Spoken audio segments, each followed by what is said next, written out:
I'm now on page 16. We've had it, I think, from 2017. We've come close to about 9%, but it's been quite elusive. And what we've seen recently is both food and non-food factors have been driving the increase in inflation.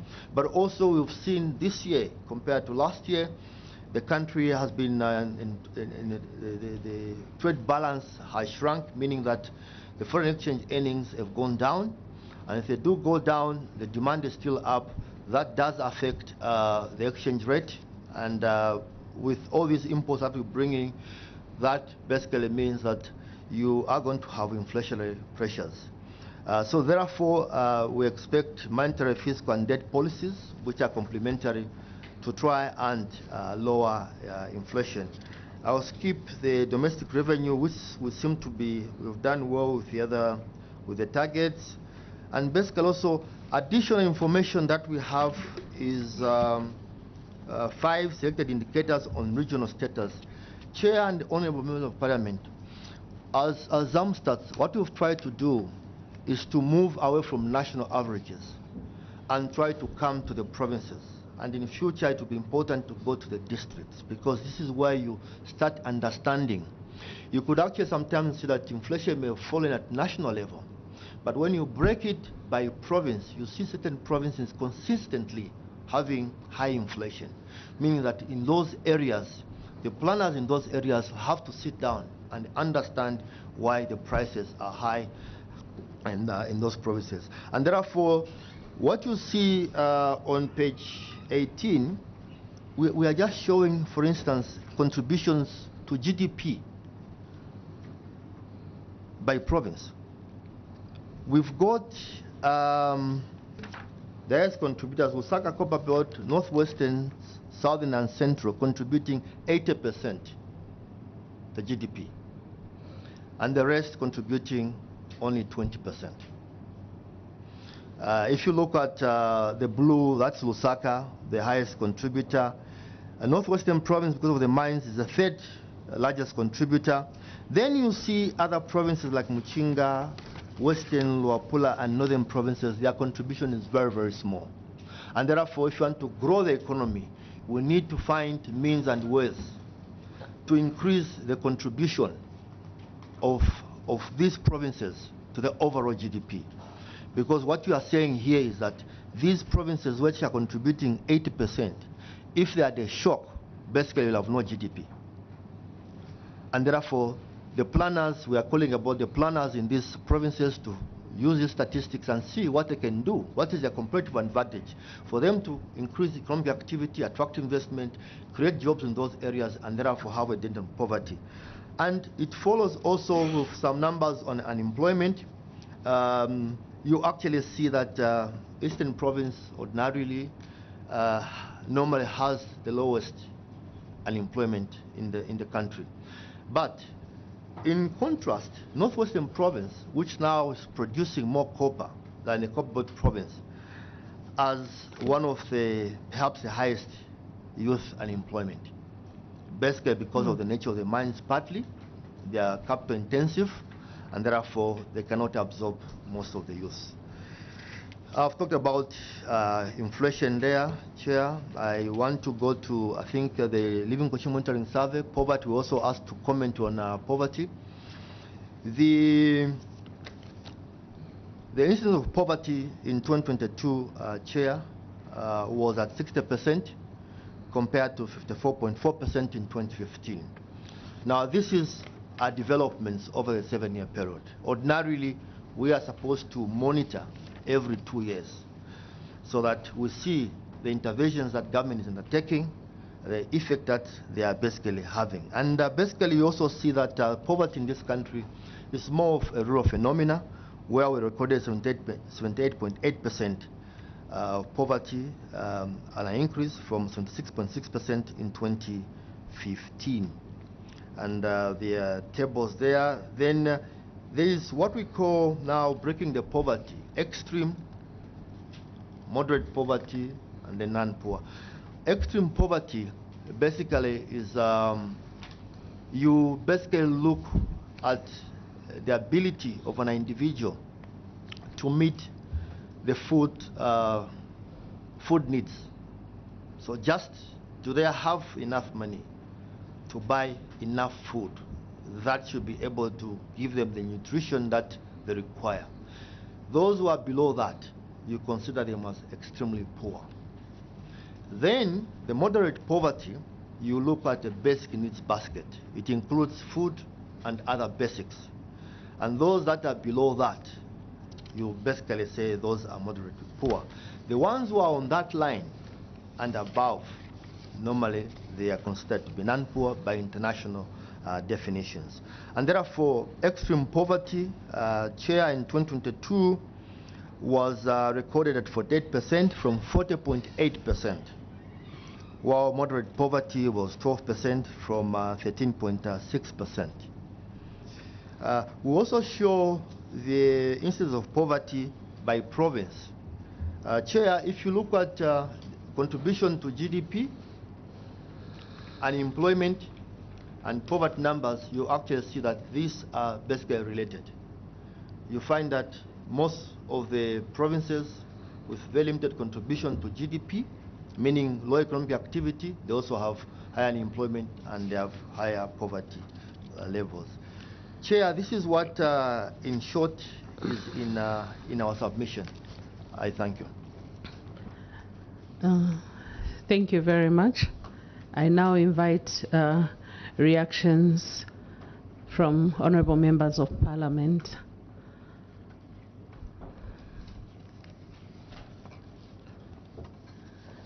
Yes, Honorable Mabenga, then Honorable Mabumba, then the land of milk and honey.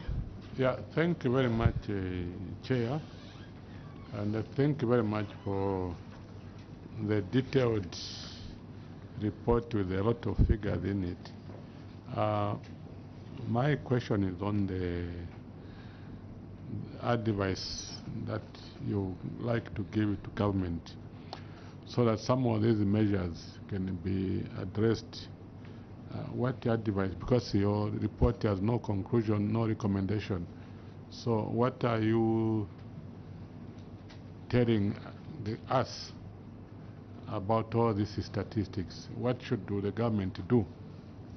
Thank you. Honorable Mabumba. Thank you, Chair. Statistician General, on your page 6, where you refer to, of course this is provided in the budget, 4.8% GDP growth. And then on your table there you have shown us the growth rates and the contribution to growth from 2018 to 2022.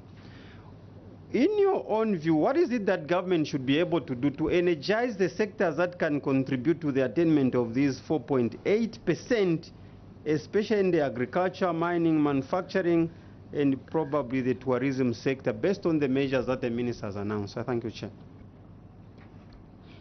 Yes. Honorable Mrewa. Thank you, Madam Chair. I think in a sense my question is similar to the two questions that have been posed. Though I'm looking at the tourism sector. There's been a lot of talk about the tourism sector in Zambia. And to be honest, we have a lot that the world can see. I'm wondering, because I've been privileged to travel a bit, and I've not seen much investment by the Zambian government, whether it's the Minister of Tourism or whatever. Do you really think this is something that the government should take seriously to ensure that what we've got is advertised abroad? Because we talk about infrastructure and them, but there is almost nothing said about advertising Zambia abroad. Do you think there is something that we are missing there? Thank you. Maybe you can attend to those three questions before the others come through.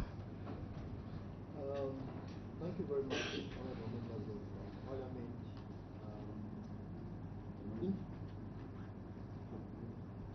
Thank you very much, honorable members of Parliament, for those questions.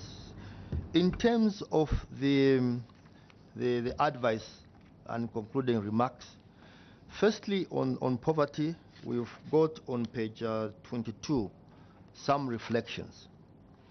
First we are saying that poverty is a multifaceted issue and requires implementation of effective poverty mitigating measures over an extended period of time. And we've also said that the numbers that Zamstat's produced, firstly, were basically evidence of the poverty that is there, that has been recognized when you look at some of the measures which are being implemented. The point now is to use the numbers and see whether the implementation, the activities that we're implementing will indeed reduce poverty. Do we need to scale up? But also we need to understand poverty by region, by sex, by age. We also have numbers here which show that beyond the age of 55, the incidence of poverty is higher. That has policy implications. What then do we do?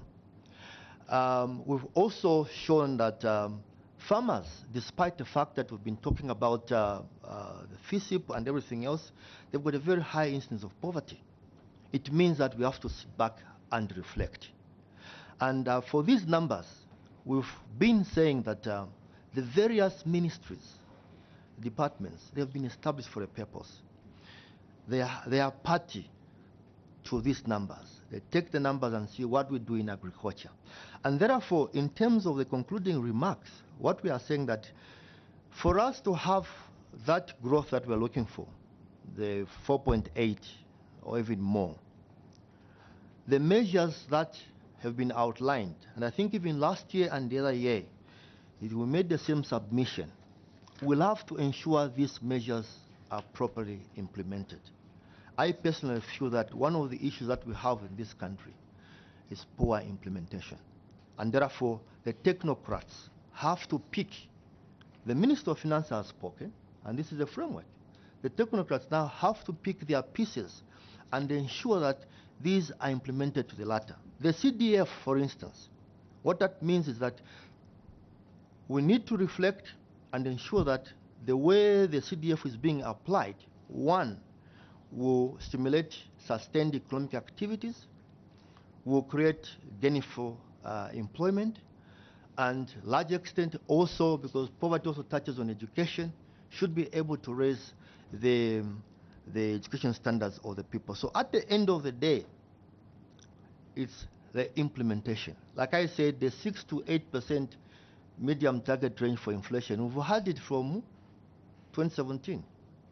So it's implementation by the respective arms of the government. In terms of advertising, Honourable Members of Parliament, I do agree with you. We've seen elsewhere, Visit Rwanda, in DSTV.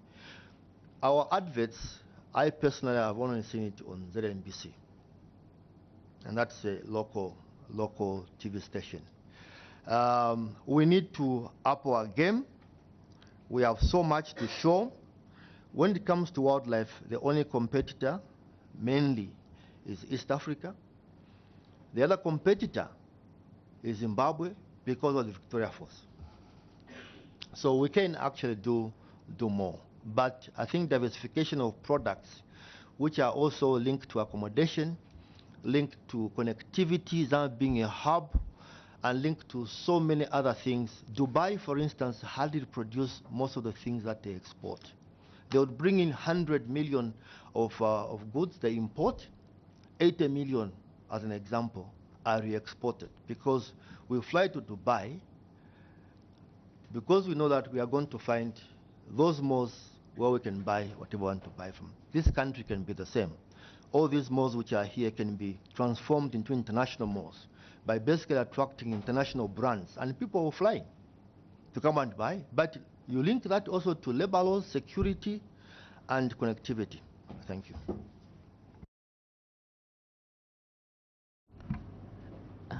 Thank you very much. We'll take another round of questions. Honorable Mwaloshike and Mwinilunga. Then we'll go to Doctor. Thank you, Chair, and thank you, Statistician General.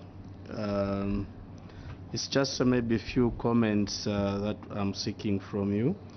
Number one, I totally agree with you that we need a lot more statistics on the tourism sector, because first of all, it is one of the growth sectors that we have identified, and if we don't produce good statistics, then it becomes very difficult to plan it. For example, we needed to see its contribution to GDP, how much is it contributing. We needed to see in terms of spend. We needed to see also in terms of arrivals. And I agree with you that the issue of satellite accounting system must go on. But my question is maybe on the one, what are you doing to ensure that sooner than later we can start having very accurate information on the tourism sector? Number two, usually tourism depends on convenience and cost. We call them the 2 C's. The cost of travel and the convenience of travel. I know that on the convenience side, they have done the visas, suspended most of the countries, the visas. People will get visas or they will just come in. But on the issue of the cost, what is your comment on the current model of us partnering with Ethiopian Airline in terms of the flight connections? At the end of the day, you need to have a destination for you really to experience a good attraction for that destination. What is your comment on the, because the hub still remains Addis Ababa, and the hubbing simply means taking people to the world and bringing people to Africa and distributing them in Africa. But if the hub still remains Addis Ababa, then it means the cost of travel is still expensive, and that has an impact on the arrivals. So I just wanted you to comment on those two. Thank you very much. Yes. Honorable from Mwinilunga. Thank you, Chair. Thank you, witness. I'm particularly happy that you are changing the trajectory and concentrating on statistics at district level. And I think that is where we have missed it for many years, because I believe that we need to channel or encourage our people where they are strong. For instance, we've been growing maize across the country, and yet we know that in certain districts maize doesn't do well. There are other crops that they can grow, and I think this will help us to concentrate on where a district is strong. That's where they should concentrate on. But my substantive question is on page 8, where I want you to help me understand the expected maize production by province. And when I check the columns area planted by hectares, and then expected production in metric tons, I am seeing an increase in productivity. But when I come to Western Province, I think it's the only province that is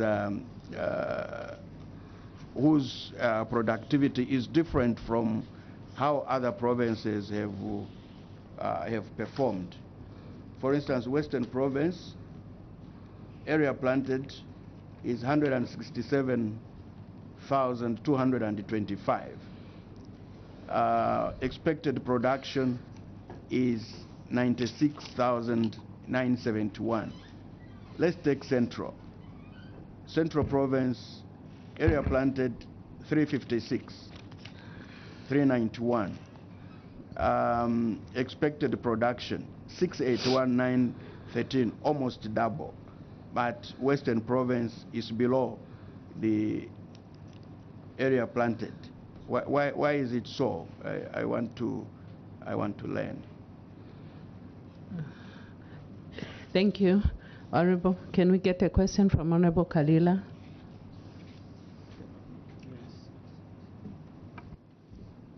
Okay, so thank you very much. So my question relates to poverty. In fact, DG, congratulations for the Living Conditions Monitoring Survey. I know we haven't yet got the final report, but we've been looking forward to this very important document that preliminarily has shown that, in fact, there is an increase of poverty over the last, is it 7 years? 7 to 10 years, so to speak.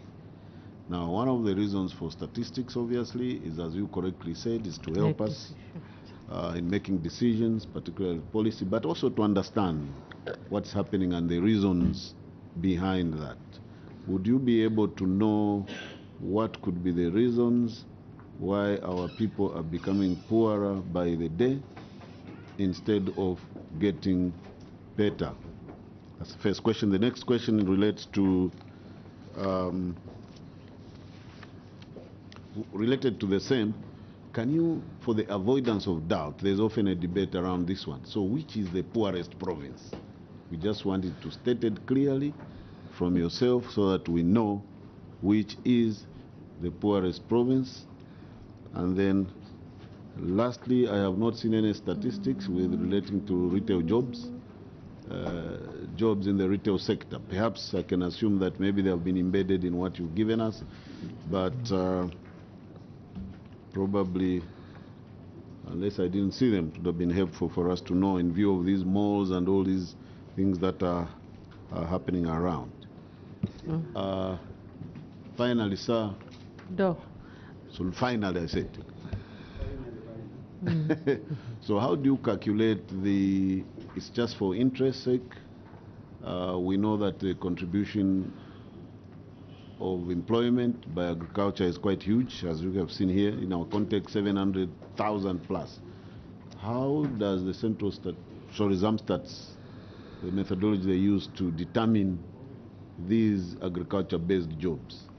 Just want to know how, is it by the farm workers, or is it the small-scale farmers, or how, who is an employee in the agriculture sector, and how do you calculate that? Thank you.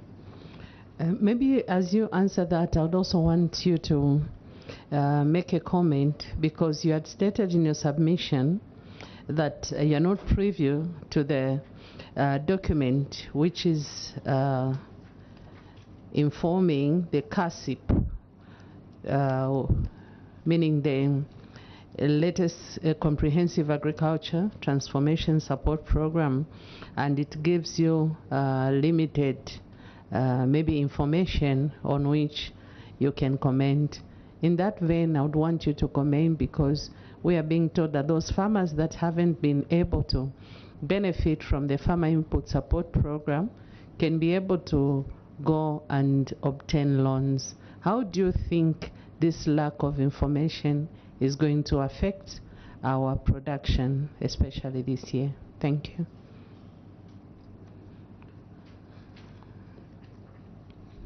Thank you, Chair.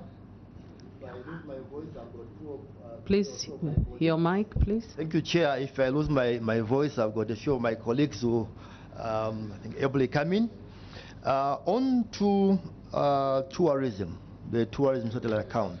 We have engaged the Ministry of Tourism through the Minister and the PS, and we are looking, we finalized the framework, the tool for collecting data for the tourism satellite account. And we expect, basically, I think, beginning next year to implement the tourism satellite account, especially that the budget has pronounced that instrument will be funded We are also working with the Department of Immigration and what we call migratory statistics to tease out and restart the structured collection of tourist arrivals in the country. Then the issue of partnering with ET. My own, I think, thoughts are that because for some time we've not had an airline, and the airline industry is a very competitive industry. We've seen a number of big airlines merging and partnering. It's like it's a restart. For me, in the initial stages, maybe a few years, we use that partnership to develop capacity. And this capacity basically will be one, we do not have, for instance, a well-equipped training center for pilots. ZAST requires to be recapitalized. We do not have a school to train air crew. We do not have a school to train aeronautic engineers, flight engineers. We don't have. I'm told there's something at the Corporate University. We need to revamp that. We do not even have a link to the issue of catering. And even what they call ticketing. I'm told just once you establish an airline and it goes international, the ticketing itself can be very, very costly. Now, I think it's also important to note that ET, I'm told, is the best airline in Africa. It started with a partnership with American Airlines. So behind ET, there was a strong economy that allowed it to build capacity and to reach the levels where basically they are. And therefore, and I remember one time that the issue of the hub, I think the discussions were that ET uses Lusaka to get all the passengers from the region who are getting on ET to fly out, like a collection point. I don't know what has happened to that. But I think for me, is that airline economics is very challenging. We should use this partnership to put in place measures to capacitate our lost, I think, abilities, which we had when we had Zambia Airways. Then the crop focus survey for Western Province, part of the lower expected area to be harvested, most of the areas mostly because of the weather, poor rainfall. If you ask the farmers, yes, I planted so much, but with the way the conditions are, I expect only to harvest half of it.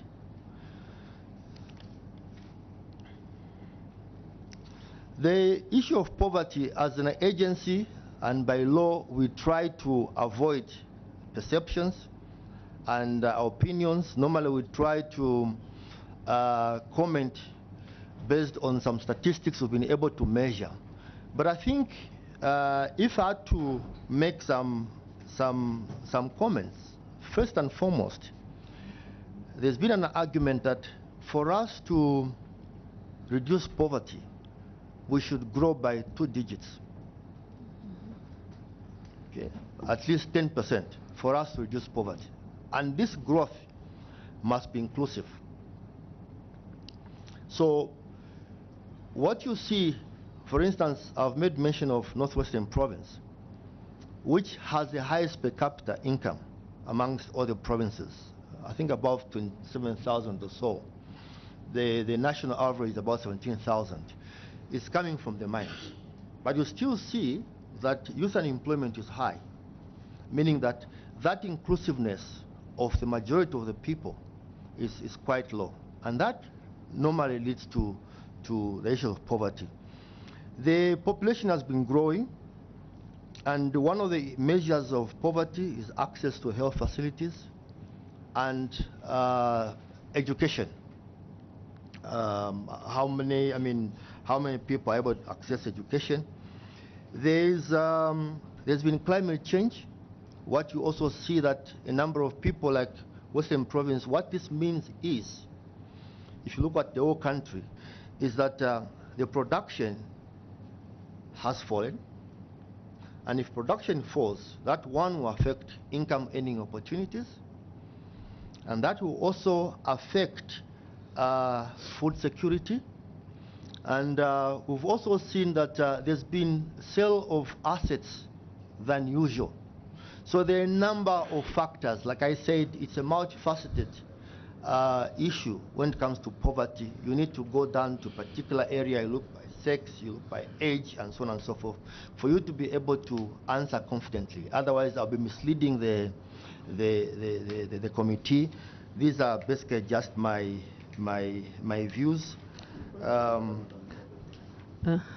Thank you so much. There's a point of order from Honorable Stotela.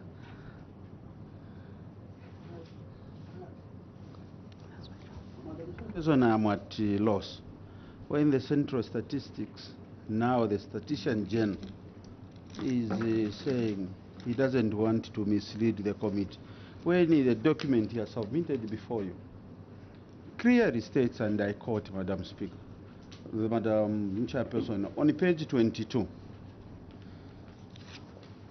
however, in 2022, Muchinga province had the highest proportion of the population that was poor at 82.6%, followed by western and northern provinces. And then he says, this is done by his office and signed and circulated to the public. And this is the basis for decision making. And then he says he doesn't want to give it. Dr. Karia did not ask for his opinion.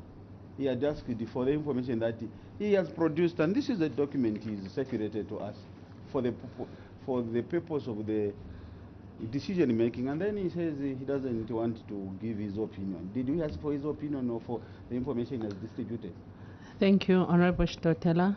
I'm sure the Statistician General will be able to cover that as he continues to answer the questions. Chair, the question I was answering was a question on why do you think poverty has increased. That's the question I was answering. Yet to come to which is the most poorest province, which is Muchinga, which is already the Honorable MP has actually mentioned. Thank you very much. I was basically generally talking about that the issue of poverty is, there are so many issues, and you really need to go deeper in understanding it, between females and males, between provinces. We also have poverty beyond 55. You like to be more poor. That's what I was talking about, that I could just air my opinions. Then there was a question on retail. The retail, we've got the numbers, wholesale and retail trade. The total employment was 913,967. But we can provide the full labor force survey results. In terms of employment, firstly, I think there are two things. First, we've got the labor force. Basically, the labor force is a summation of those that are in employment and those that are unemployed. And therefore, this is a household-based survey where we go to the households and through some sampling framework and methodology. And this is an ILO international use methodology. We asked if someone is in employment, and then a few other answers follow. Then we've got what you may want to call international classifications. For instance, if you want to put people either under mining, under agriculture, what activities fall under agriculture. And those are the ones that once we've interviewed, people will basically be allocated to that sector. So we've got the various definitions of what we call agriculture, what we call manufacturing, wholesale and retail trade. It's something that we could provide. It's more detailed in terms of just who is involved in agriculture. Obviously here there will be people that small scale, medium, large scale, and there will be people that, for instance, who are in fisheries. There will be people who are in livestock. The chair asked a question in terms of lack of information, I think concerning the CATSP. Yes, please. Yes. Well, obviously, it could have some implications, but what I got from the minister was that progress has been made in terms of this program, and if I'm not mistaken, the statement was that will soon be, I think, launching. So I expect that a new program obviously will be followed with publicity and explaining to the would-be beneficiaries the contents of the program so that people are able to understand it and take advantage of the program. Thank you so much. We, I think, have exhausted. I know honorable members have a lot of questions for you, but due to limited time that we are given, especially that we have to interact with other witnesses, this is where our interaction with you ends. And Cap 12, which we had endowed you as you are appearing before this committee, has been lifted. Thank you so much for being so honest and giving us information that we can use to make decisions and debates. We'll see you again.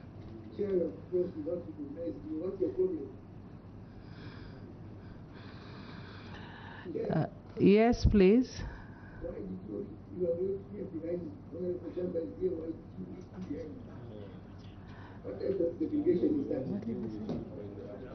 Honorable Jamba, good mornings.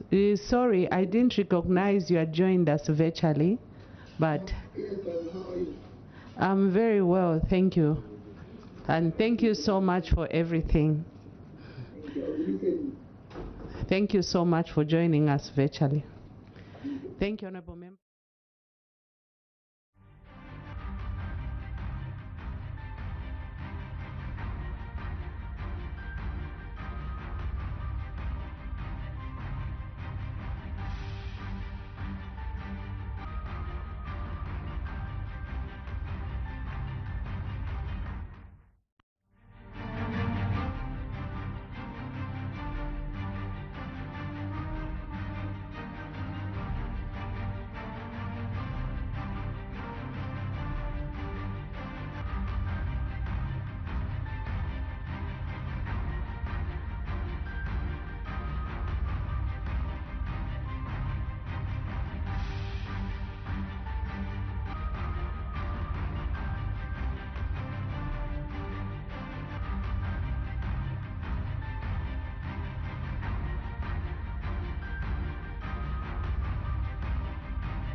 Sometimes when I need my phone, kunkala ko chapela we, ichirisa tishimikako.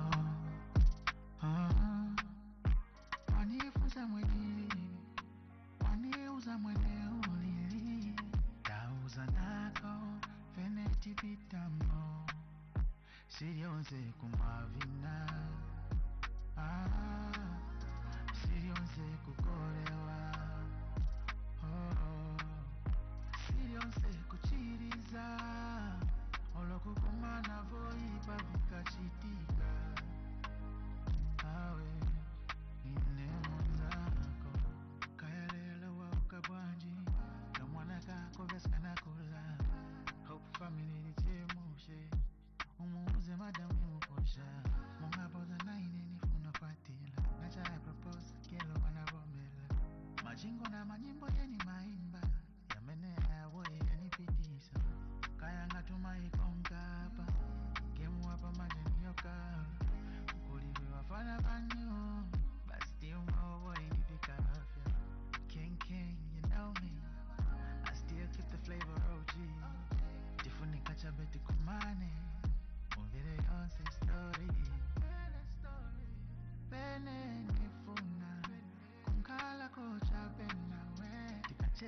kashimikeko.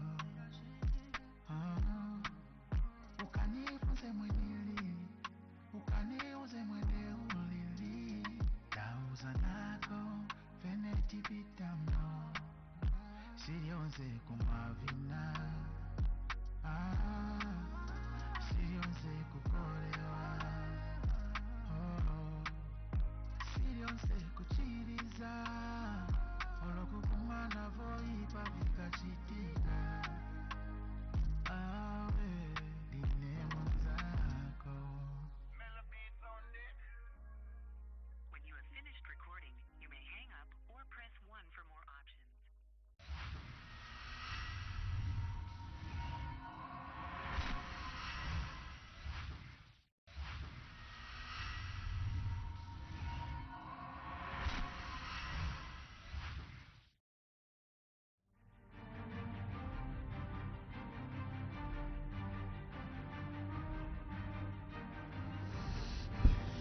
Okay, good morning again, once again, honorable members. Now we have our colleagues from the Zambia Climate Change Network.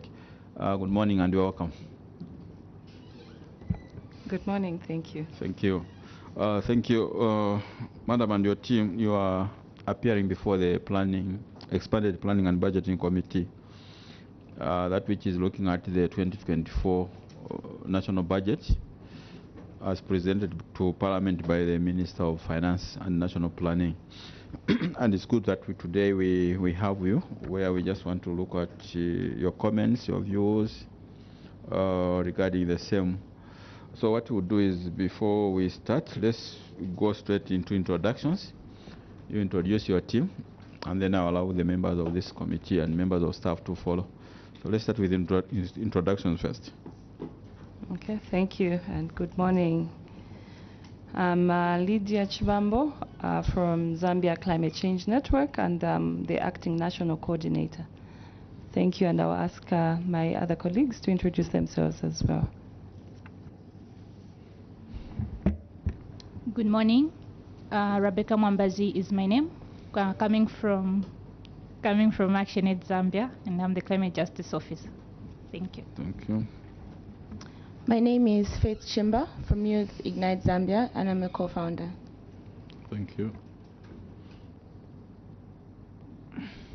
Good morning, Chair, and good morning, honorable members. My name is Michael Monso, coming from the Global Platform. Thank you. Okay. Good morning, Chair, and good morning, honorable members. My name is Ruben Sapetulu, and I'm also coming from Global Platform. Thank you. Thank you. Honorable members, let's start with Honorable Mabomba on the far right. Good morning, Chair. Good morning, colleagues. Good morning, witness. My name is David Mabomba, Member of Parliament for Mwense in Opera Province and a member of the Planning and Budget Committee. Good morning, Chair, and good morning, honorable members. Good morning, our witness. My name is Besoka Komasefolo, a member of Parliament for Mandi constituency in the Western Province and the member of this committee. Good morning, everybody. My name is Achinga Mutu, representing Karab Central. Morning. My name is Christopher Kalila, Member of Parliament for Lukulu. Thank you. Honorable Gambita. I'm Honorable Mutale, Member of Parliament for Chitambo. Thank you. Brian Gambita, Member of Parliament, Zambezi East. Good morning. My name is Kalalwe Mukosa, Member of Parliament for Chinsali. Good morning, witness. I'm Jeff Morebwa, who comes from the land that flows with milk and honey, Kaflafta constituency. You're welcome. Thank you. Good morning, Chair, and good morning, witness. I'm Nkuluku Samuel Ashike, Member of Parliament for Katua constituency and a member of this committee. Thank you. Good morning, witness. I'm Frank Simushi, Member of Parliament for Skongo constituency, the member of the Planning and Budgeting. Good morning, Chair. Good morning, witness. My name is Ronald K. Chitotela, I'm a member of parliament for Pambasha constituency, and I'm sitting on this committee. Good morning, Chair. Good morning, witness. My name is Amonunda Darius, member of parliament for Siavonga constituency, and a member of this committee. Thank you. Morning, Chair, and morning, witness. I'm Honorable Engineer Rafa Mavenga, member of parliament for Mlowezi constituency in Western Province. Chair, good morning, witnesses. Welcome. I'm retired Brigadier General Morgan Istwala. I represent the people of Kaoma Central in Western Province. I also chair National Security and Foreign Affairs. You are most welcome. Good morning. My name is Newton Samakai, member of parliament for Mwenilonga constituency in the Northwestern Province. I also chair local governance, housing and chiefs affairs. Good morning.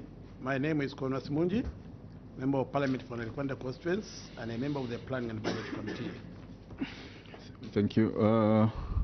We also have, let's try, maybe we'll get hold of him. We have also one member of parliament of this committee who is participating virtually. Honorable Jamba, are you? Good morning, Chair. Good morning, witness. My name is John Bamajira, MP for Mende. Thank you. Members of staff? Good morning, Chair. Good morning, honorable members. I am Mambo Chilovia from the Research Department of the Office of the Clerk. Thank you.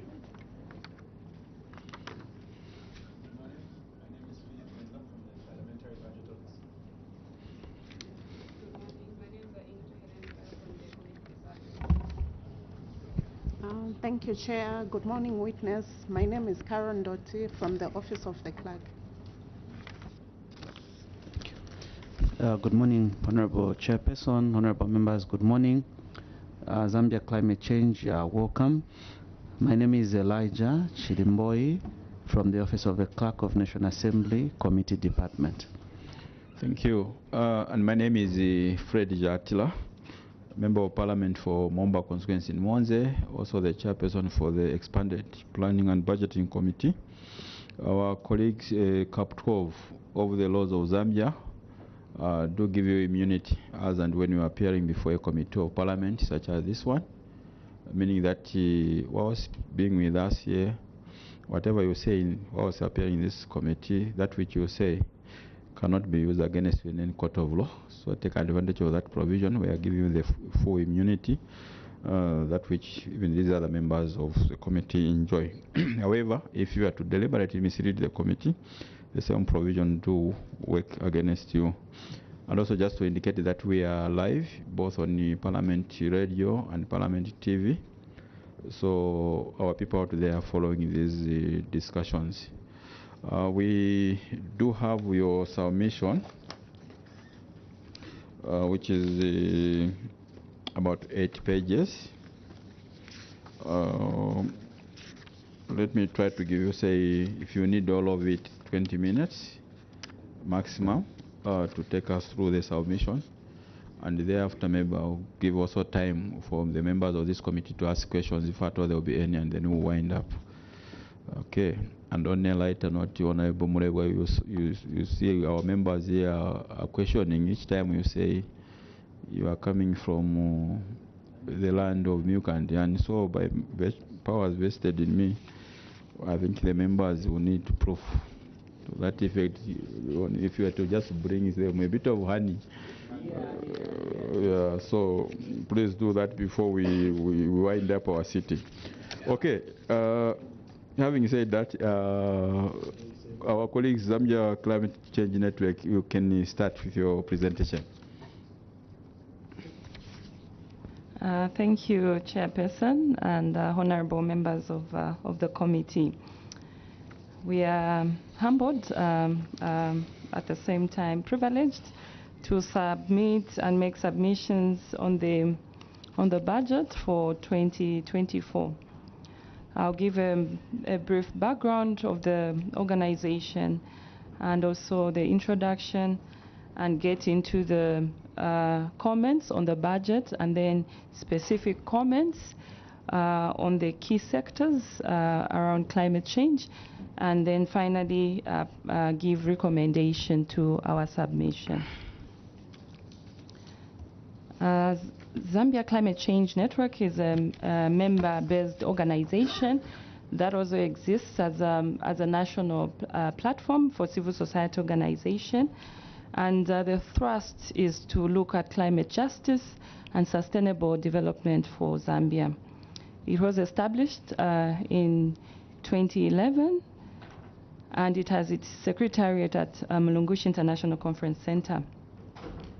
Chairperson and honorable members of the committee, upon being invited to make submission, the Zambia Climate Change Network undertook an analysis of the estimates of revenue and expenditure for the financial year ending 31st December 2024, and has since made comments on the implication of the 2024 budget on climate change. The network has further made comments on how the proposed revenue measures and allocation are likely to impact climate change mitigation and adaptation measures.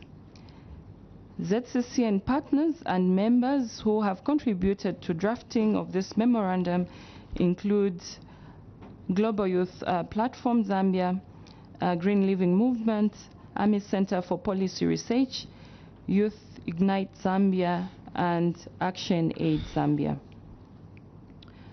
Following the 2024 budget address to the National Assembly by the Minister of Finance and National Planning, Honorable Dr. Stumbeko Musoko Chwane, on September 29, 2023, to unveil the 2024 national budget, we are hereby privileged to present our submission to the Expanded Budget and Planning Committee today on the 12th of October 2023. We note that this is the third budget announcement made by the current government. The budget themed Unlocking Economic Potential laid out the government's policy priorities for the fiscal year 2024 and beyond. Given the global and domestic economic concerns, it is quite expected that the budget's principal goal will be to encourage private sector-driven growth and promote inclusive development. We are glad that climate change issues have increasingly been gaining momentum in the national development agenda. Zambia Climate Change Network applauds the emphasis government place on climate change and environmental sustainability, as indicated in the creation of the Ministry of Green Economy and Environment, among other efforts. Certainly, climate change has undeniably exerted a significant influence on Zambia's economy across various sectors, presenting a clear and imminent danger to both our current economy growth and the well-being of our citizens in the future. Industries such as agriculture, energy, tourism, and water resources encompassing both sanitation and water supply have been severely affected. Consequently, the government is actively pursuing sustainable and climate resilience pathways for economic development gained by this understanding. We note government's plans to formulate a national adaptation plan to address climate risks and hazards. The 2024 budget, amounting to 177.9 billion kwacha, shows a 6.3% increase compared to the 2023 budget, which was projected at 167.3 billion kwacha. However, when calculated as a percentage of the gross domestic product, the 2024 budget represents 27.8%, which is lower than the 2023 figure of 31.4%. The 2024 budget maintains the Farmer Input Support Program as a primary agriculture investment program, which is a slight 6.5 reduction in allocation from the previous year. However, Zambia Climate Change Network notes that there is growing consensus that FISIP has not met expectations, leading to cause for government to single its withdrawal from this policy and instead focus on agroecology farming and support the local production of organic fertilizer and develop farm blocks and infrastructure which could make a positive and substantial policy shift. Alternatively, government should outline on the strategy to enhance environmentally friendly practices in 2024 to achieve a more resilient financial system regarding climate-related risks. I move to making now the comments on the budget. We start with the environmental protection.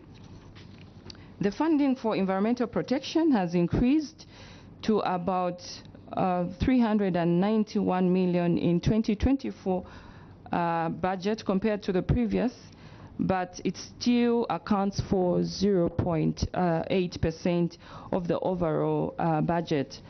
So we note in terms of the yearly allocations, as we mentioned, that this is the third presentation of the budget with the current government.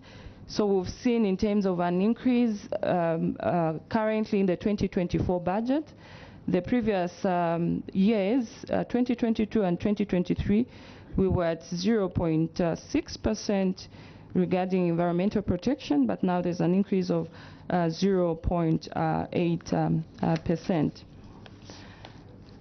Now, in terms of Zambia's vulnerability to climate change, despite this increase, we emphasize the urgent need to develop emergency preparedness and resilience in vulnerable populations, underscoring the significant and more significant expenditures in climate change mitigation measures. The current report from Zamstat indicates in terms of the need to address the current poverty levels, which are at 62%.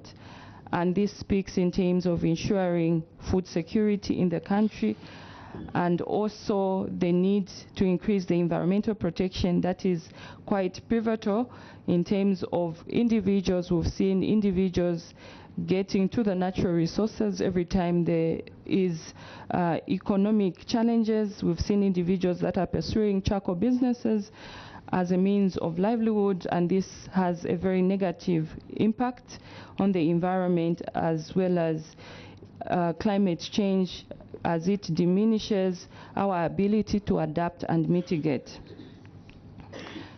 The budget also recognizes the impact of climate change on Zambia's economy and people's livelihoods, with the government implementing measures such as eliminating customs duties on machinery and equipment for geothermal energy activities to support the green transition. Additionally, the reduction of custom duties on electric vehicles, along with a decrease in excise duty on hybrid vehicles for passenger transport, reflects a progressive approach that further boosts the green transition agenda.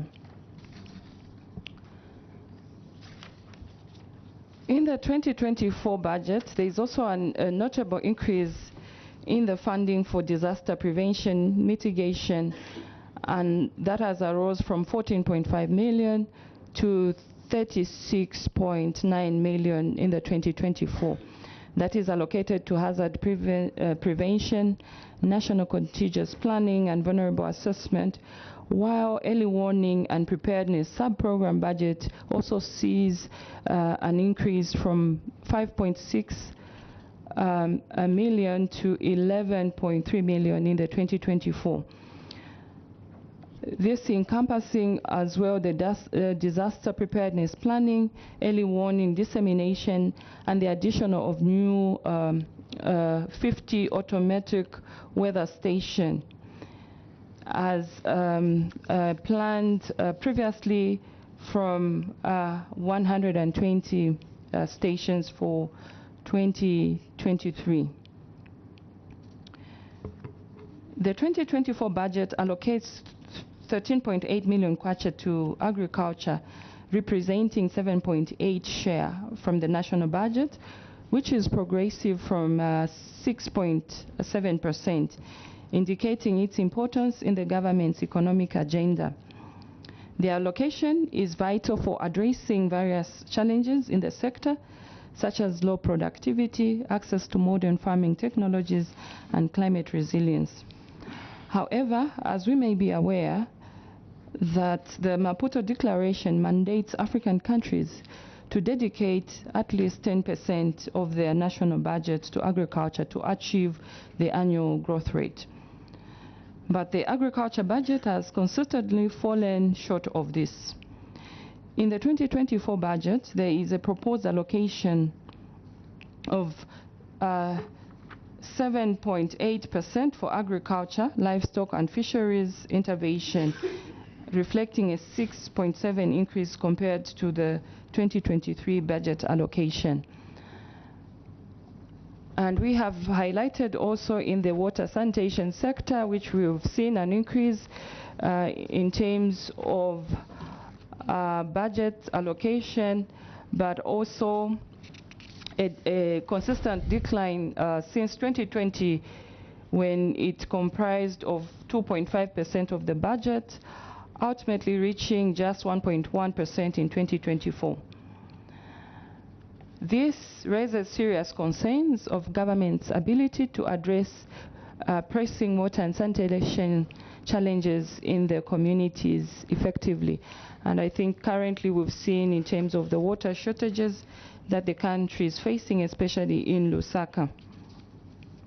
The expectation that improved water facilities will be available for more than 92,000 households, despite a smaller budget allocation, shows progress in improving public health and sanitation. However, the sector continues heavily reliant on external financing, which accounts for more than 80% of the 2024 budget.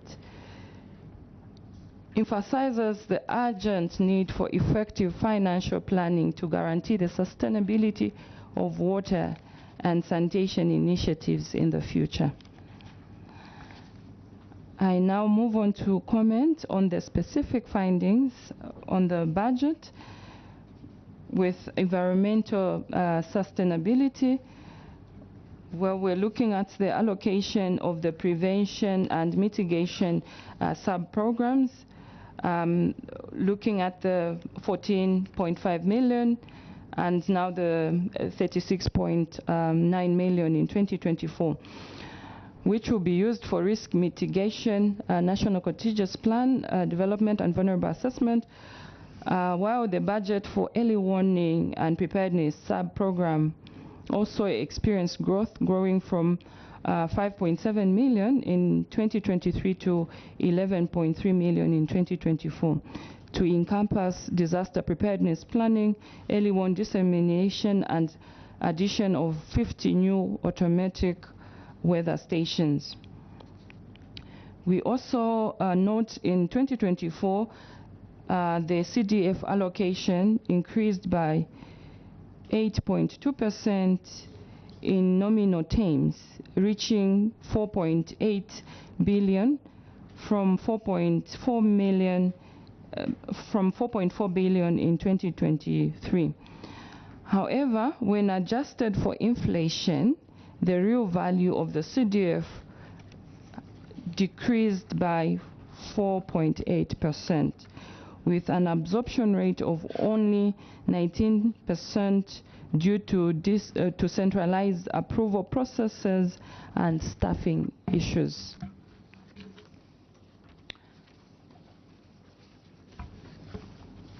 Chairperson and honorable members of the committee, if strong monitoring and reporting systems are put in place for CDF projects, this will improve disaster response and result in increased community engagement in environmental and climate change awareness, active participation in securing CDF project funding, resulting in improved outcomes, provided that robust monitoring and reporting systems are implemented for CDF projects, ultimately leading to improved disaster response.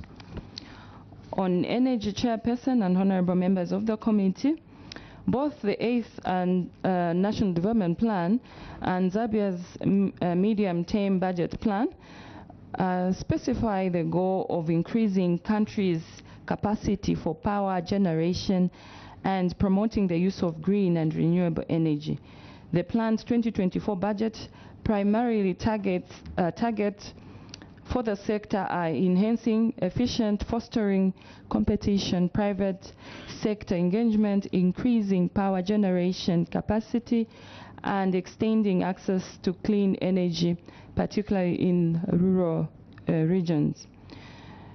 We are of the view that ensuring sufficient resource allocation, including a minimum portion of funds dedicated to enhancing investment in eco-friendly technology, promoting clean and sustainable energy alternatives, and bolstering the expanded of environmentally friendly innovation is imperative. Chairperson and honorable members of the committee, in view of this, the government proposed alternatively the environmental impact assessment process should be streamlined with caution, considering realistic time constraints for approvals while retaining through environmental and social assessment.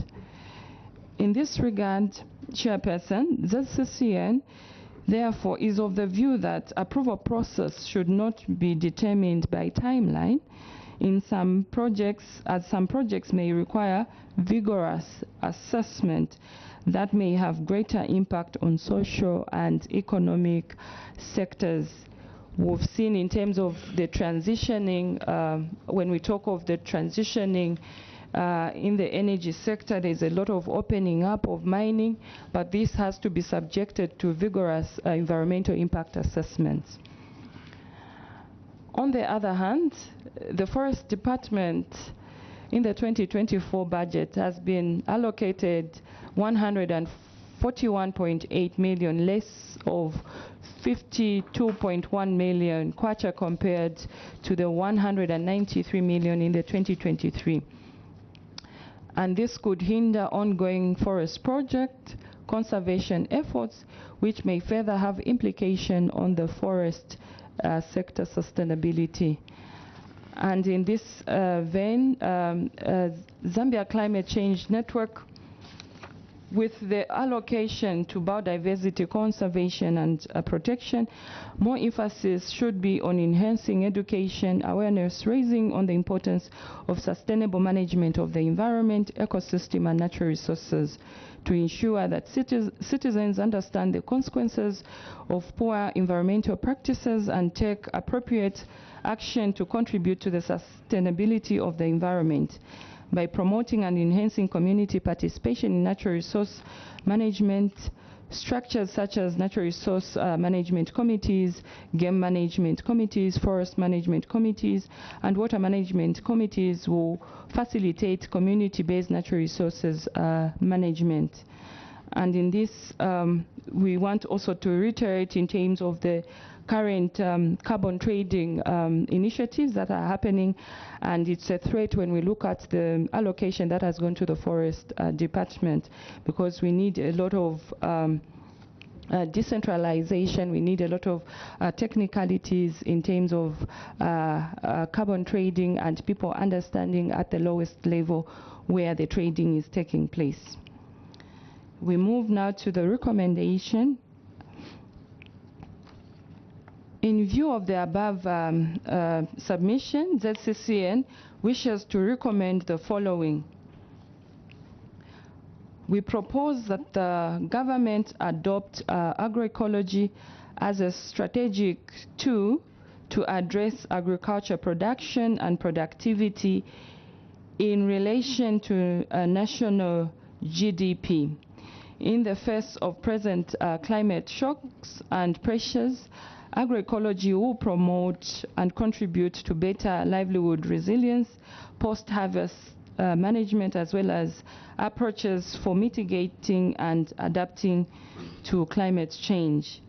We've notably in this sector that there's a huge dependence on the external support for the productivity.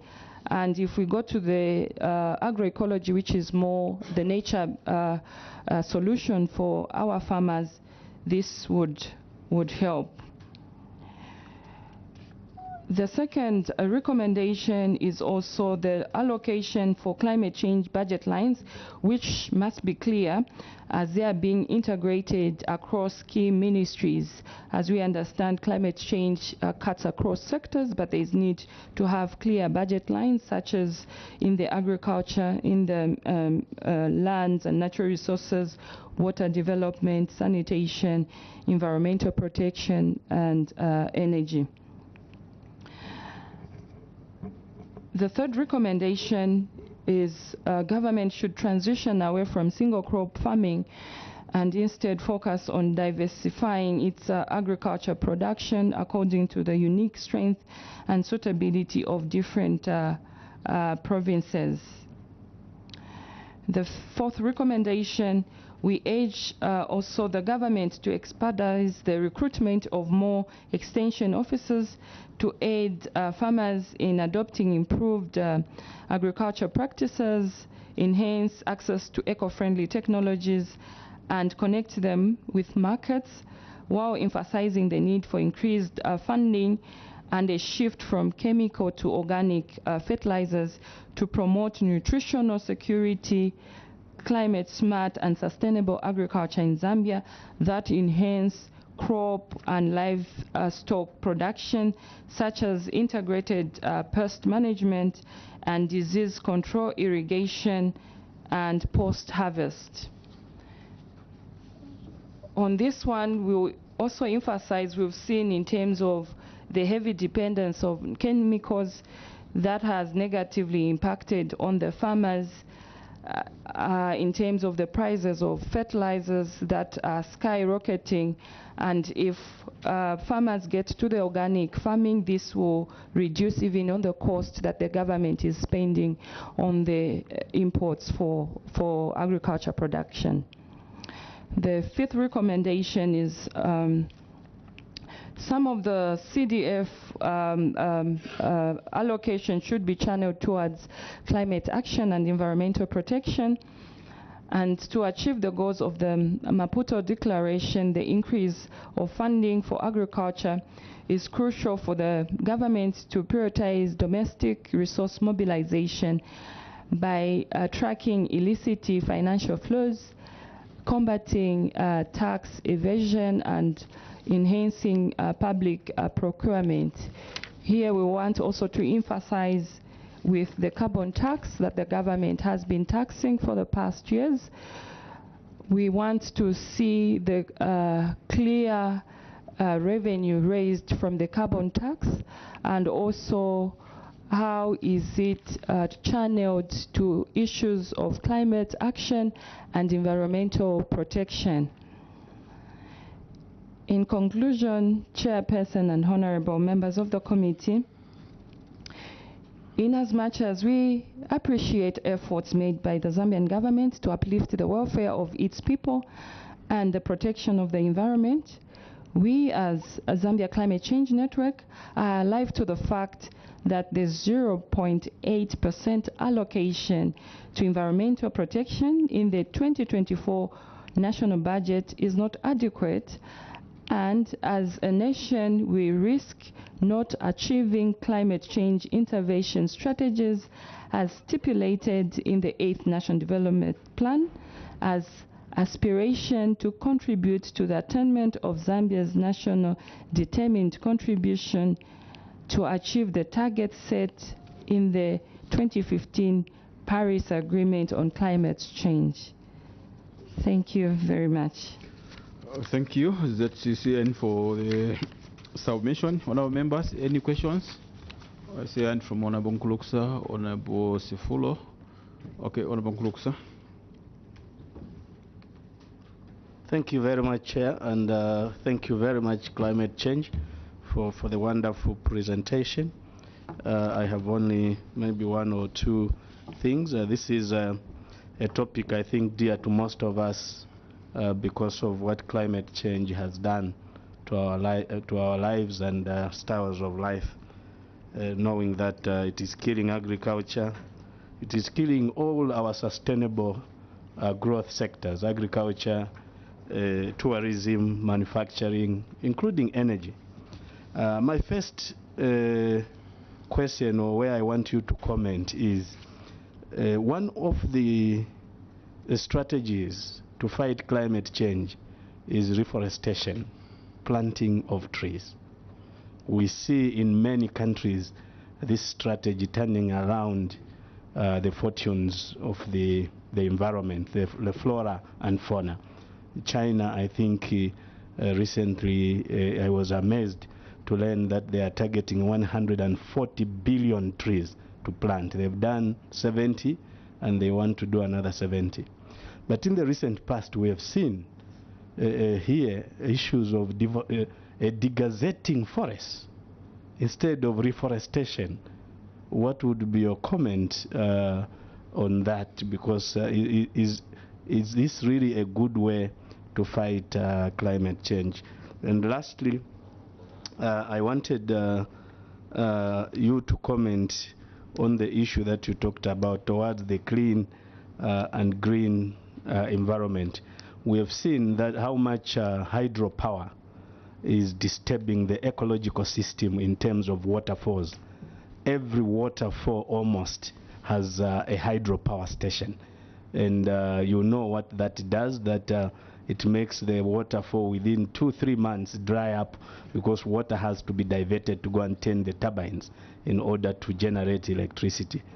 Do you think the country has a strategy to move away from this hydropower generation, which has an impact on the ecological system, to more cleaner and green energy sources such as wind and sun? Thank you very much. Thank you. Honorable Sifulo. Thank you so very much, Chair, and thank you so very much, Zambia Climate Change Network.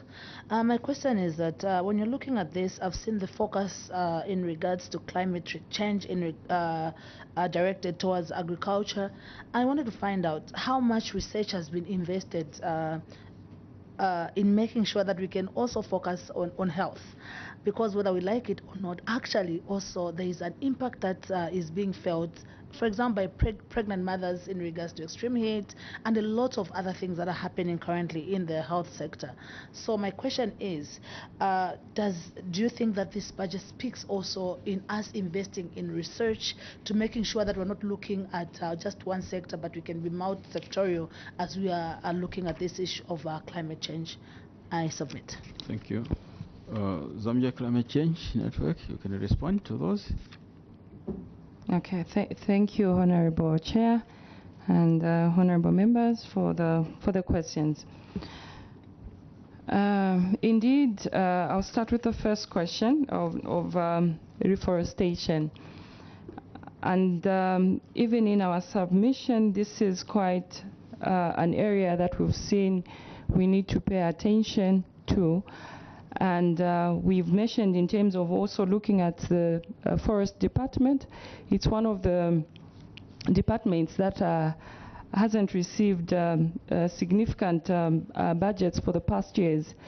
And if we're talking of really reforestation, and this has to be done really at the local level, and this is where we need also manpower in terms of extension officers, in terms of the forest officers that will be in their communities. In the past, we've seen efforts of tree planting, and this happens more in a seasonal way when we have the National Tree Planting Month, which is in December, and this is not sufficient in terms of us covering up the 300,000 hectares of land or forest that is cleared annually. And I think this has been very alarming, and Zambia is one of the third or fourth African countries that has a highest rate of deforestation.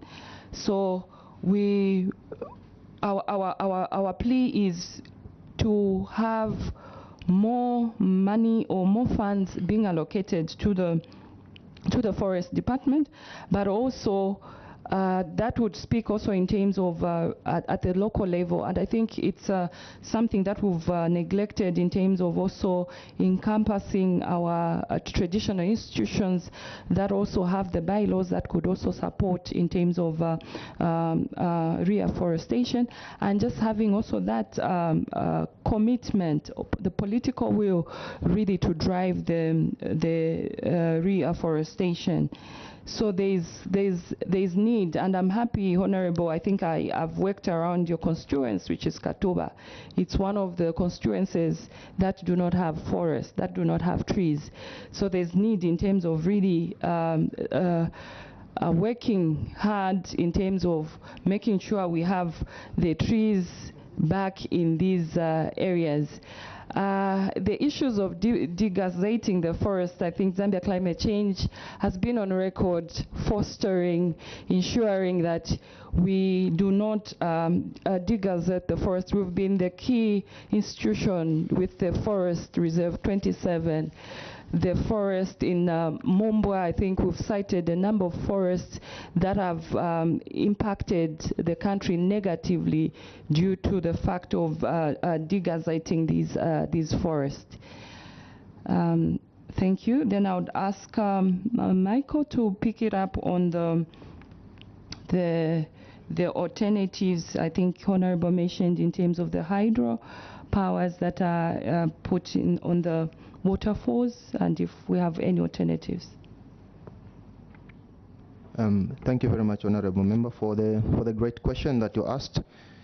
Do you think the country has a strategy on clean energy, exploring options such as the sun in terms of solar energy and wind?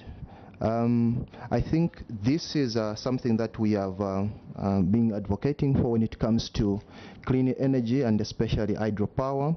And I'm glad that you mentioned the impact of hydropower on the environment and where climate change is concerned. But also I think something worth noting is the fact that clean energy is an important asset for us, and especially in the African continent, and precise to be Zambia. But it is something that we've not paid particular attention when it comes to the energy sector itself, exploring the energy sector in terms of those options. And I think we've been having conversations, and I'm sure most of the honorable members, the discussion about clean energy with regards to exploring solar energy, wind, did not start today. But I think the question is, what is the position for the strategy? And I think that is something that we have been saying, that it's high time that we used that option in order to cater for so many Zambians who are struggling to have access to electricity. So it's a very relevant point, Honorable Member, and it is something that we need, I think, through this committee, that we need to explore and ask ourselves, how are we doing on that area? Thank you. Okay. Thank you.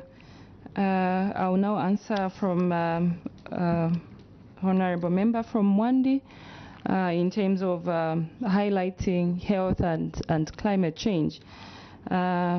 This is an area that we've seen as a country, we are not really linking health issues to climate change, and as Zambia Climate Change Network, this is an issue that we've taken even at a higher level in terms of at Africa group when it comes to climate change negotiations, even at the global level at the UNFCCC, in terms of linking issues of health and climate change. We've seen also in terms of the outbreaks that have have come due to climate change. We've seen also certain diseases that have come due to climate change, and also just the impacts also in terms of the heat waves. Personally, I have issues when I travel to Siavonga. I think the first day I get to be sick, so it really has issues in terms of how we should highlight. Order, honorable members, you can. Yes. Because we and I'm happy my honorable member of parliament from Siavonga is here. We really need to bring the healthy sector in the space, and as Zambia Climate Change Network, this is a core and a theme that we have in terms of linking healthy issues to climate change. Thank you very much. Okay, the last questions, Honorable Simusha and Honorable Simunji, then we'll close. Honorable Simusha. Thank you, Chair. I happened to work for a project that had to do with the climate change. I'm sure maybe you're aware, PPCR. So my experience in that project was that the community members have very little knowledge with the issues of climate change on the ground. To the extent that the project has now, of course, it's closed, and it's now moved to northern Muchinga and Luapola. Tralite now is called. Now, my question is, when you are trying to talk about issues of resilience and sustainability, I feel there's something that is missing. This is a project that had a lot of money in it, but if you went to Western Province today to look at the impact that the project has left and maybe the sustainability that should have been expected after the closure of the project, there's very little that is there to talk about. So my question is, maybe what is it that is missing in these projects? They come, the people talk big about them and so on, but at the end of the day, you find you go back there, you are back to square one. Thank you very much. Thank you. Honorable Simunji. Thank you, Chair. You have stated that whenever our people are affected in terms of poverty, they tend to nature, which is our forests. If you go around Lusaka today, you will see what's happening at the markets. There's a lot of charcoal, meaning there's a lot of deforestation taking place in our forests. How are you working with the Ministry of Environment to ensure that there's sensitization on our people so that we can preserve our forests? Thank you very much. Thank you. Honorable Chitotela. Thank you, Chair. I wanted also them to comment on the need for development and environmental sustainability, bearing in mind that European states, and including Asia, are the majority eminent of carbon emissions. And in Africa, they are asking us to trade in carbon that they are emitting in the space, so that we can purify the air for them to continue developing and they continue emitting gas. And amongst the big economies, there are countries that are not even members. Big economies are not members. How then do we balance up the act of development and environmental sustainability? I thank you, Chair. Thank you. You can respond to those. Okay, thank you, Honorable. On the issue of the projects, the PPCR, I'll ask Ruben to respond. Okay, thank you so much, Honorable, for that question. I think I'm one of the people that have also been previewed to the PPR, which is the pilot project on climate resilience. And we have also been privileged to most projections that they actually made. But I think, directly responding to the question that you asked, I think the most key thing, which we also, I think, pressed in our submission, is that localization is key.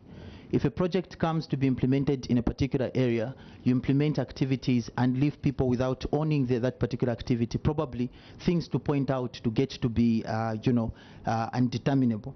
But probably speaking to the real aspects of issues that, on the ground, mostly, of course, needs assessment gets to be conducted where we need to strengthen local responsible programs that actually responds to the needs of the people. But I think one key thing that is there is whether or not what we are implementing is tangible to be pointed to, even for the people to appreciate that these are the projects that are responding to the needs of the people or not. And then also based on the nature of the program, I know there were several projections that were made to say some parts of the country will experience droughts, while some of the parts of the country will experience extreme floods, which will also lead to displacements and the like. But I think one key thing that is there for us to consider is how are we boosting the local ownership? How are we investing in our own people to probably come up with those green innovative agendas, or probably even those green innovative projects, so that when the project comes to an end, people will still continue to run them over and over again without having to depend on the people that actually came with that particular project. Thank you. Your mic. For me, I wanted to make a comment on the points that my honorable here raised on development and environment. So when it comes to development and environment, at times it needs to take into account the kind of agreements that we may sign with our partners, be it bilateral or multilateral. He gave an example of carbon trading, which is seemingly a new concept for a country like Zambia. Like, people are still getting to understand what it involves. But it's also important to note that as we get to sign these agreements with these countries, they also need to understand the implications that will come with it. Because in as much as we might sign, but that doesn't change the attitudes, their attitudes towards environmental sustainability. They'll continue to pollute because they know to say, okay, because we're able to pay for it. So there's also needs to be careful. And point number 2 is that's where we also get to have we have a platform called the UNFCCC, which she mentions, the COP meetings that we have been having. These can also be points for advocacy as we go to these COPs, and just to ensure that these countries are held accountable. Because at the end of the day, a continent like Africa, which is emitting about 4% of the global emissions, is affected the most. So there needs to have that introspection when it comes to these agreements. Thanks. Just to add a little bit with regards to the right to knowledge, I think our honorable member mentioned that there is a lack of right to knowledge. May I take you to page 8 of our submission? And I think we've emphasized that this allocation should be on enhancing education and awareness on the importance of sustainable management on the environment, ecosystems, as well as natural resources. Now, that is the missing element amongst our rural communities, but also most Zambians. And that's why we are saying that if the budgetary allocation, because that's what we are discussing now, leaves so much to be desired that we have, for example, few extension officers. The ratio stands at 1 to 1,000 per one extension officer. The question is, how is it possible that I can reach out to so many people and educate them about the impacts of climate change? We've not recruited the extension officers, okay, for the 2023. Okay, now the question is, if we have to achieve that awareness, because the entry point is the extension officers. So if that is not addressed, then we leave so much that our communities will still be in dying need of knowledge.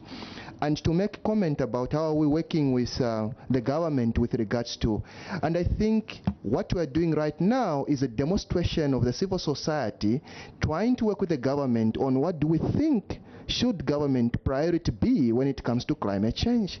And by so making this submission is a clear indication of us collaborating with the government and trying to supplement on issues of what should be done when it comes to the climate crisis. Sustainability, Honorable, is it's a very important issue, but I think my comrade has labored on that. But just to mention that if we have to develop, we need to develop as a country, we need to develop, but we cannot be blinded with regards to one, skills, technology, and research that is required for us to achieve such development. So it becomes very, very paramount. I think Honorable Member from Wandi talked about issues of research. How much are we putting in research? So that becomes a key driver for us to address the climate crisis. Thank you. Thank you. On page number 6 of your document, and this is the last question. The last, in terms of the figures, under the Forest Department in 2023, it was allocated 193.9 million. 2024, you have 141.8. And obviously, I've noted your comment there. And immediately I see this, I will start wondering, and this is my question as to whether you are involved in any way at the time of the budgeting process, you know, before it comes here, and what does this entail to people like you who are in charge of this? Okay. Honorable Chair and honorable members of Parliament, I will link the last question to the other question that is linked to the issue of what are we working around the issue of charcoal, because charcoal is linked to the budget allocation to the Forestry Department, because there was that. So first and foremost, our experience in the field has been that the Forestry Department is one of the departments that is underfunded over time. On average, in the districts, we find 3 officers. Now, you can imagine that if you have 3 officers, it means one is the boss, that's the district forestry officer, the DFO. Then the other one will be manning the gate to look for the vehicles that have carried charcoal. Then it leaves one officer to deal with the other office duties. So the question is, if we are having these reductions, for us, what we are seeing is that there is no commitment. As regards to our submissions over the last 2 years, the pre-budget submissions, we have indicated the need to increase the allocation to the Forestry Department. And if we are talking of greening the economy, we need to find ways of firstly financing the gatekeepers, who are the forest officers, because without that, you cannot expect someone to be at the gate just waiting for the truck that has already has charcoal. So it means the trees have already been cut.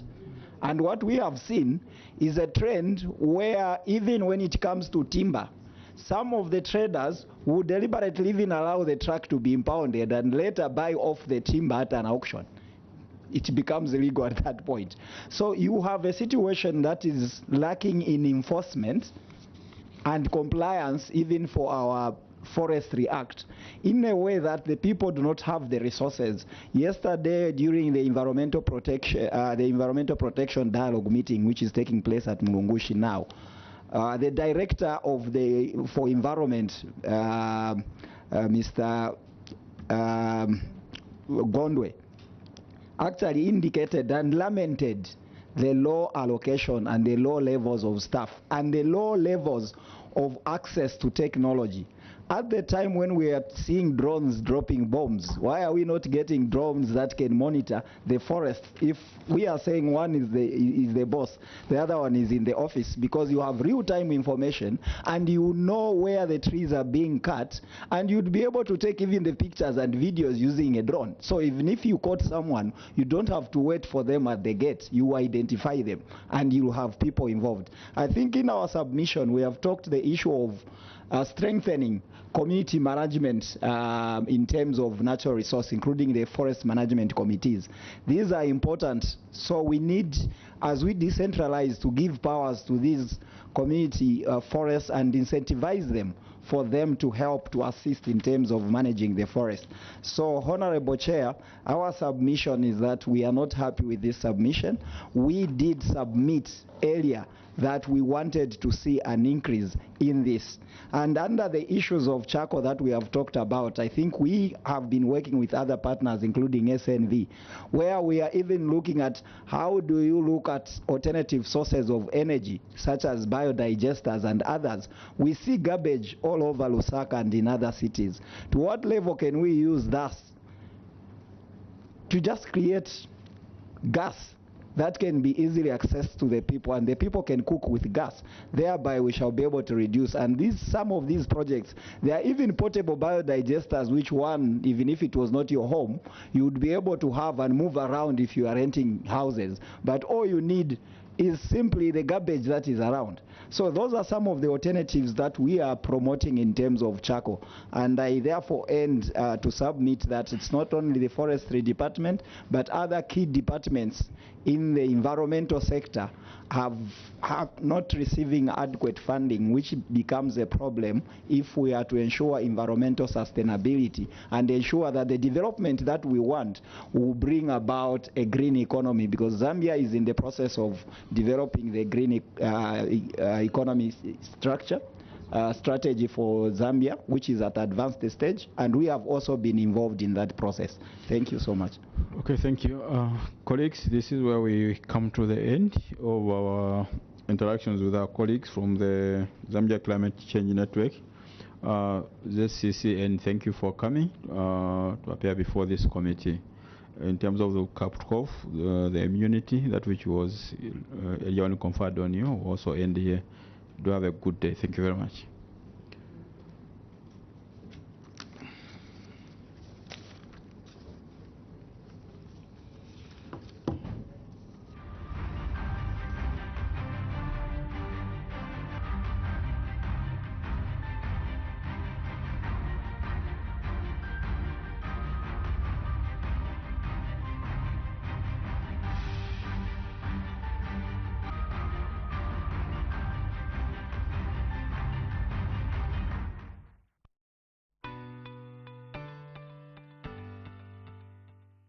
You can now advertise on Parliament Television and Parliament Radio.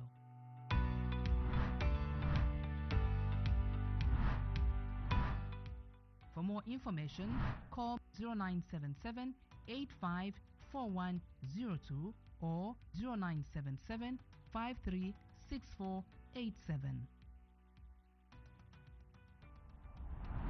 Parliament Television, bringing Parliament closer to you.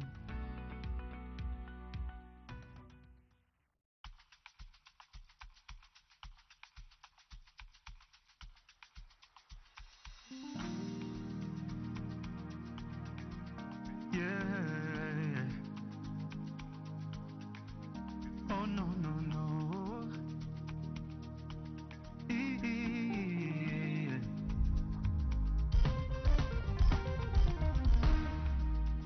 Nakulia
kalani banzi nimicheze malungu kwena choka nimizozi chabele kalani banzi